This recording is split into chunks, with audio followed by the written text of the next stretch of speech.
काँग्रेसचे प्रदेशाध्यक्ष हर्षवर्धन सपकाळ यांच्या विरोधात पक्षांतर्गत विरोधकांची मोठ बांधली जात असल्याची माहिती सूत्रांनी दिली आहे। राज्यभरामध्ये नाराज नेत्यांचा एक मोठा गट 8 जूनला दिल्लीमध्ये राष्ट्रीय अध्यक्ष मल्लिकार्जुन खरगे, राहुल गांधी आणि के.सी. वेणुगोपाल यांची भेट घेणार आहेत। या भेटीमध्ये काँग्रेसचे प्रदेशाध्यक्ष हर्षवर्धन सपकाळ यांना प्रदेशाध्यक्ष पदावरून हटवण्याची मागणी केली जाणार असल्याची माहिती सूत्रांनी दिली।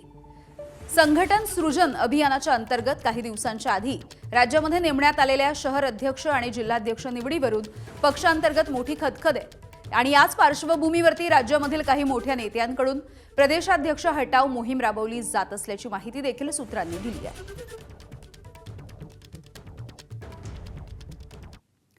दरम्यान हर्षवर्धन सपकाळ यांच्यावरच्या नाराजीच्या संदर्भात काँग्रेसचे नेते नाना पटोले यांनी नेमकं काय म्हटलं आपण बघूया। शैलीला घेऊन नाराजी आहे प्रदेशाध्यक्षांच्या। मला माहिती नाही, मी फार कार्यकर्त्यांच्या भावना तर त्यांनी व्यक्त केल्या असेल। व्यक्त करतात। मी तुम्हाला सांगितलं की काही गम काही खुशी राहती आहे, पर त्याचा अर्थ असा नाही की आखरी पक्ष असते, पक्षाला सगळ्यांनी सोबत घेऊन चालायचं असते।